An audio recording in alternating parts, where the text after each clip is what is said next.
this is just the beginning. Because this is where I had to be. Exactly where I had to be to meet you. There you were with your books and your sunshine. So close, but worlds away. I will figure out a way to get to you. See you soon, neighbor.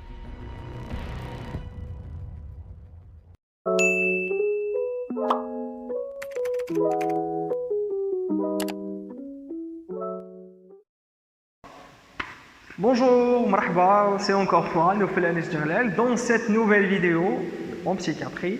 Aujourd'hui, je vous ai choisi un thème assez passionnant, qui me plaît particulièrement, ce sont les troubles délirants. Alors, faites le cours des troubles délirants, nous allons parler de certaines notions, certains vont se reconnaître peut-être un peu, parce qu'il y a certaines définitions qu'on va voir ensemble, vous allez dire, ah, voilà. Alors, pour commencer, c'est quoi le trouble délirant? Ou il y a la définition qu'on pourrait donner. Donc le trouble délirant, c'est tout simplement, en premier abord, un trouble du contenu de la pensée. Trouble du contenu de la pensée. Qu'est-ce que cela signifie? C'est-à-dire que l'idée délirante, ce sont l'ensemble des croyances au fin fond de notre âme que parfois on n'ose pas dire aux gens, que parfois on n'ose pas parler, et c'est très difficile, même sous le débat, même sous certains angles, on ne peut pas faire croire à la personne en face du contraire. Donc même sous l'effet, bien sûr, de la démonstration, d'ailleurs on parlera du caractère inébranlable. Par ailleurs, عندنا تانيت قلنا بلي que la démonstration logique ne peut pas modifier cette croyance, et ce sont des sujets non conscients de son état et de ce caractère absurde. Donc, la clinique d'ailleurs, on va la subdiviser en deux parties. Aigu, chronique. Tout ce qui est aigu, donc peut-être qu'on a BDA, peut-être qu'on a confusion mentale, peut-être qu'on a un état d'agitation, ou la deuxième partie, ce qui est chronique, généralement, une schizophrénie avec les différents délires, donc le délire paranoïde, le délire par exemple d'interprétation passionnelle, érotomanie, jalousie et mystique, ou même les paraphrénies ou là, les délires d'imagination. Alors, on va essayer de résumer ce qu'on vient de dire comme définition, là, comme mot, on ne se perd pas et on pourra avoir des petites notes. Donc, comme définition, c'est trouble du contenu de la pensée.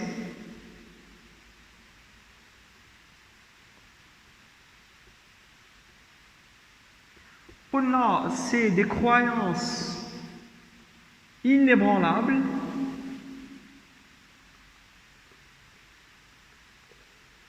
avec, donc qui dit inébranlable, donc même sous la démonstration logique ne peut le modifier. Donc démonstration ne peut le modifier.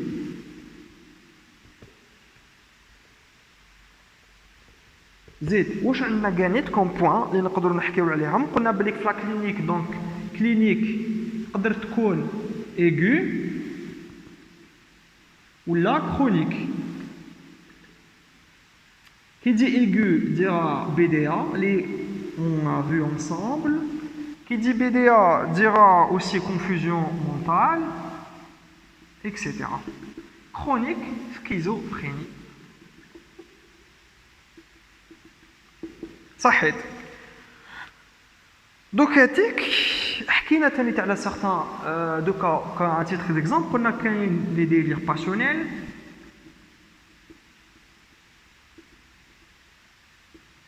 كاين délire donc d'interprétation ou là plutôt d'interprétation.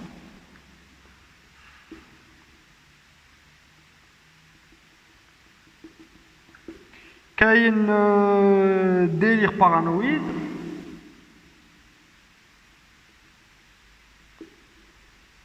Voilà, en principe, ou qu'il y a la paraphrénie, donc ce sont des délires d'imagination.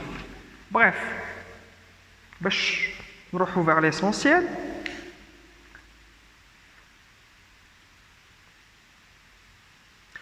La schizophrénie, ou plutôt les délires chroniques, qu'on pourrait, donc ce sont des pathologies ayant en commun avec la schizophrénie, l'existence d'un délire, les caractères chroniques, mais les signes négatifs qu'on verra par la suite, donc ni la désorganisation, ni le patient. Ça, qu'on retrouve très souvent dans la schizophrénie. On verra les points quand on fera la schizo, Inch'Allah. Donc, ce sont des délires, où là, les délirants, ils adhèrent fortement à leur délire, c'est à la conviction des Ishahadiyya. Et c'est une conviction totale et ne peut pas, qui ne la partage pas. Ça. Les délires paranoïaques, ou plutôt certains délires paranoïaques, on peut justement la jalousie, l'érythomanie, la mégalo, ou des troubles passionnels. Les troubles passionnels, donc. Les thèmes, justement, plusieurs thèmes, qu'il y a les thèmes délirants, quel est le délire? Donc les thèmes, je vais essayer de les mettre ici. Bon, on va essayer d'en parler. Les thèmes, quels sont les thèmes délirants? On va dire que si on veut les subdiviser, quel est un thème délirant de persécution? Donc on ne peut... où je m'entends la persécution? Quelqu'un qui est persécuté. C'est-à-dire que on peut, donc on en veut au sujet. Il pense qu'on veut lui faire préjudice, et ces personnes-là, très souvent, elles partent même régler. Parfois c'est vrai, parfois c'est faux, parfois c'est juste des interprétations. Et il peut même se diriger vers les tribunaux pour faire valoir ce que de droit. Mais très souvent, qu'est-ce qu'on peut leur faire valoir? Parce que c'est pas réel. Ça se passe dans leur tête. C'est dans la conviction de Taham. La alayna. Donc, et d'ailleurs, c'est un délire de revendication. Pourquoi? Parce qu'ils revendiquent un droit perdu, or que il n'y a rien à revendiquer. Tout simple. Quel est le délire de grandeur, ou là, le thème à la grandeur? C'est des gens qui pensent fortement, qui sont supérieurs aux autres, qu'ils ont des pouvoirs, qui sont suprêmes, etc. Quel est le délire de la jalousie? Ou quelle est l'érythomanie? Il tchabou chouïa, mais pas vraiment. Il y a des points de ressemblance, mais la jalousie, c'est généralement un homme. Et c'est une relation, il pense que sa relation binaire ou la de couple est passée à une relation à triangle ou là à trois. Pourquoi? Parce qu'il pensera que sa femme le trompe avec une personne tierce, avec un homme, avec un voisin et autres, et ça va faire en sorte qu'il ne va plus lui faire confiance. Il va tout le temps essayer de la surveiller, de voir ses comptes, ses messages, etc., etc. C'est une jalousie possessive et extrême, et très souvent elle est dangereuse parce il y aura ce qu'on appelle passage à l'acte auto-agressif, donc il y aura meurtre derrière. Il pourra tuer une personne liée, il pourra tuer ou assassiner sa femme, il pourrait même se donner lui-même la mort parce qu'il se dira qu'est-ce que voilà, etc., les idées qui peuvent traverser l'esprit de cette personne. Généralement, quand on parle d'amour, la jalousie et l'amour, très souvent intriqués les deux thèmes.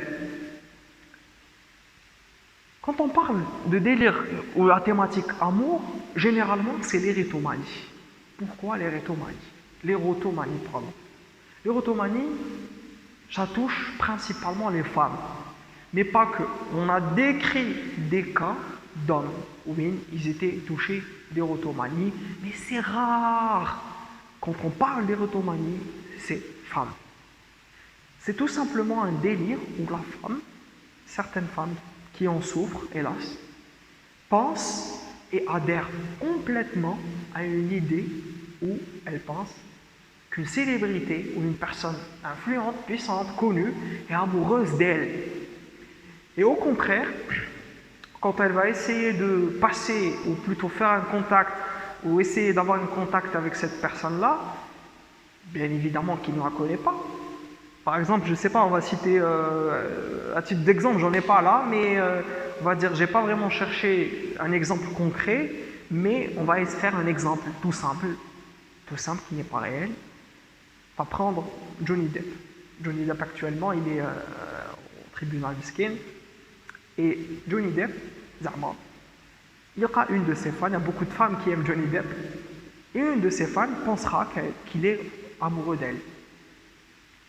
Je sais pas, dans une conférence ou bien remise des Oscars ou autre, elle sera là, elle voudrait lui parler. Bien sûr, il y a beaucoup de gens qui voudraient lui parler, avoir un autographe ou une photo, et il ne va pas reconnaître la personne, c'est normal. Dans sa tête, elle se dira, mais oui, il fait juste ça comme ça, il fait l'intéressant, mais lui, il m'aime, et donc il m'ignore en public, etc. Et Allah aidera complètement à son idée. Qu'est-ce qui va se passer même بعد? Tellement t'aime اللي كيحبها بزاف et tout, elle vivra, et comme toute érotomane, vivra 3 phases. Une phase où elle y aura beaucoup d'espoir, où elle aura cette, on va dire, cette notion de passion, d'espoir. Il y aura la phase de dépit et la phase de rancune. 3 points importants. Espoir, dépit, rancune. L'espoir fait vivre, n'est-ce pas? On dit ça très souvent. Donc, elle vivra de cet espoir. La phase de dépit, c'est une phase de dépression.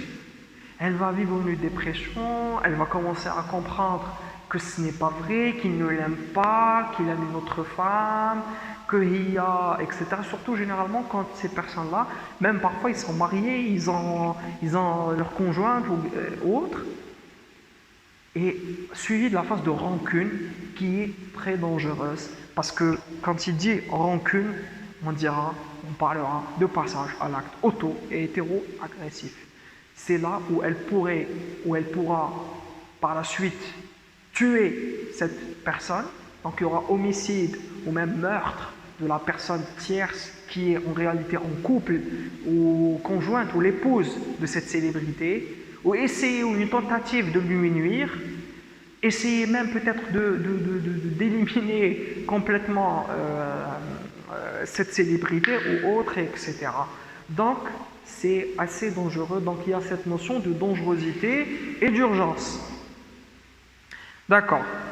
Donc on a parlé de la jalousie, on a parlé de l'érotomanie, on a parlé de la persécution, de la grandeur, mais aussi la religion et les thèmes mystiques, ceux qui pensent être des prophètes, être des messagers de Dieu, être des privilégiés, être des anges, avoir un pouvoir mystique, détenir la réponse de ce monde, être le Messie. Bzaf d'ailleurs, très souvent, il y a des patients qui vous disent, je parle ici en Algérie, ils vous disent Ana huwa al-hadi al-muntadar, Ana huwa le Messie, je suis le Messie. Donc ils pensent et ils adhèrent complètement à ce délire, ou là qu'ils disent non, Ana nabi, Ana nabiya, Ana li ba'tni kda, Ana li kda. Et c'est pas possible de débattre avec ces gens et de leur faire croire le contraire. Donc, voilà. Sinon, les personnalités prémorbides, les personnalités donc, décrites par Kretschmer, les personnalités méfiantes, donc voilà, donc il y a plusieurs thèmes. Et parmi les thèmes, bon, donc قبل ما نافونسيو plus que ça, قبل ما نحكيو على بارانويا، قبل ما نحكيو على كريبلان، وقبل ما نحكيو على d'autres thèmes, on va juste faire un petit résumé donc par rapport à ce qu'on avait décrit ensemble, ce qu'on a expliqué. قلنا بليك adhérent, donc adhère total à sa conviction ou là à son délire. كاين aigu كاين chronique حكينا عليهم la pathologie تاعنا حكينا على les thèmes qui dit thème تاعنا قلنا soit revendication qui dit revendication dira من بعد persécution.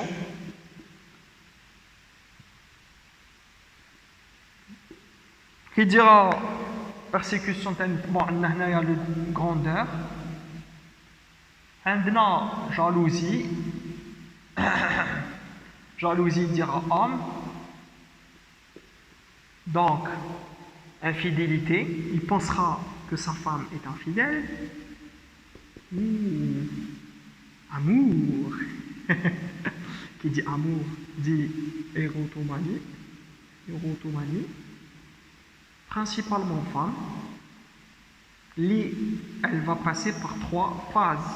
Phase donc des bons espoirs, dépit, oui, quand il y a la dépression, donc dépression, d'espoir, dépit, et enfin rancune. Rancune, c'est le risque du passage à l'acte. On a les personnalités morbides, les personnalités méfiantes, interprétées, machin. Ça. Donc, autre chose, on va parler de la paranoïa. Où je viens la paranoïa? Paranoïa, elle a été décrite surtout, bien décrite par un psychiatre allemand qui, pour certains, et surtout pour les Allemands, pour eux, c'est un des pères spirituels de la psychiatrie, c'est les pères de la psychiatrie. J'ai nommé le monsieur Émile Kraepelin, qui n'était pas que psychiatre, qui n'était pas que docteur, il était aussi maire en Namibie. Namibie, avec l'autre, elle faisait partie donc, de l'Allemagne, ou là plutôt c'était une colonisation allemande, et il a été maire de Ludritz en Namibie. Il a décrit la paranoïa d'une manière vraiment bien, comme étant un trouble systématisé, donc il est bien systématisé, que très souvent il est sans hallucination, mais ce n'est pas une règle d'Aina, parce qu'on pourra trouver justement des hallucinations à type olfactive, donc olfaction, donc il chime un face qui n'existe pas, et entre guillemets, information, si le premier diagnostic a évoqué devant des hallucinations olfactives, c'est tumeur du sillon olfactif. Donc, qu'on devrait éliminer en premier lieu avant d'entamer ou faire l'investigation en psychiatrie. Kraepelin, واش دار؟ هضرنا تاني بلي généralement c'est en début tardif et selon le DSM doit durer plus d'1 mois, contrairement à la BDA moins d'1 mois, et impliquer des situations avec des hallucinations. L'âge de début généralement entre 35 et 45 ans. Thème majoritairement c'est la persécution, parfois puis jalousie, plus l'hypocondrie. Donc on a parlé déjà, on a défini les points. Et pas d'altération des fonctions mentales. Il y a une forme particulière de la paranoïa, donc paranoïa. On a monsieur Émile Kraepelin, un nom un petit peu difficile à noter. Donc, Émile Kraepelin, on a une mère en Namibie. Il a ensuite dit que c'est un délire systématisé. Début tardif. Qui dit tardif, c'est un adulte jeune, c'est entre 35 et 45 ans.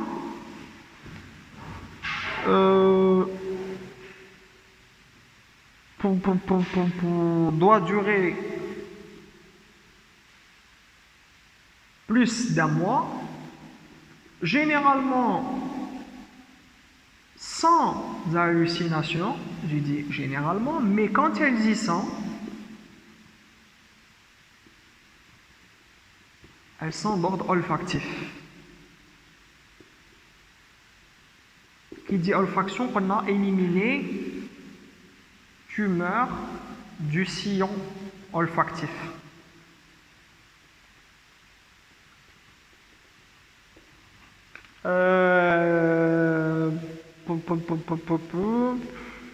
Thème majoritairement qu'on a persécution hypochondrie ou qu'il y a la forme particulière de paranoïa. On appellera la forme ou là plutôt syndrome d'Othello. Mais chez la pâtisserie, non, mais Othello avec T-H-E-2-L-O. Le syndrome d'Othello, où je fais une jalousie possessive, fait qui peut être morbide, qui peut être associé donc à l'alcoolisme, donc suicide et homicide, croyance anormale, passion qui va croire au complot du conjoint, baisse des performances sexuelles, baisse de la libido, intoxication et voire même parfois des IST, donc liées à la faible estime de soi. Et bien sûr on a personnalité liée à la faible estime de soi, donc des dépressions. Voilà.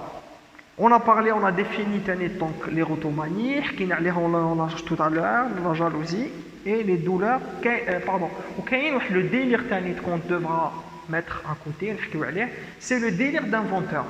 C'est des gens qui pensent, je suis un grand inventeur, où j'ai créé, j'ai inventé beaucoup de choses, ou c'est pas vraiment le cas. Quand il y a le délire de sérieux et cap-gras, attribue un sens erroné de la réalité, le complot, etc. Pour le traitement, toujours, c'est une bonne relation. Généralement, s'il y a des cas de gravité où là on pourra hospitaliser les patients, même très souvent on hospitalise ces patients-là, on donnera comme traitement des antipsychotiques, prendre en charge, parfois même on part aux thérapies cognitivo-comportementales, donc principalement les troubles délirants. Donc on a fait un petit peu le point, le cours, on a fait le tour. On a défini que c'est un trouble de contenu de la pensée. Parfois, c'est une pensée, donc les patients, on va dire, ou les gens ont tendance à cacher, et même en cas de débat où là, ils ne vont pas admettre les choses, difficile de changer leurs avis. Ce sont des croyances inébranlables. Par rapport à la clinique, nous avons deux parties, aiguë, chronique, aiguë, qui est notre confusion, BDA ou autre. Chronique, donc un syndrome, donc on a schizophrénie. Par rapport à la schizophrénie, on a décrit plusieurs délires, donc le délire passionnel, d'interprétation, de revendication, de paranoïde, personnalité borderline, donc voilà principalement. Et on a qu'il y a une adhésion totale. Par rapport au terme, thème de revendication de persécution, une personne persécutée. Par rapport à la grandeur, donc une supérieure, etc. Jalousie, homme, donc infidélité de sa femme, relation triangle, donc il va risque de passage à l'auto-agressif. Amour et l'érotomanie, c'est principalement la femme. On a expliqué qu'il passe par 3 étapes, donc d'espoir, dépit et rancune.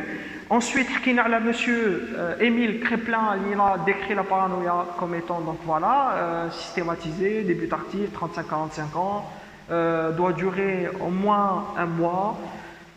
Voilà, les causes, les traitements, en particulier le syndrome d'Othello et bien sûr le syndrome Capgras et sérieux.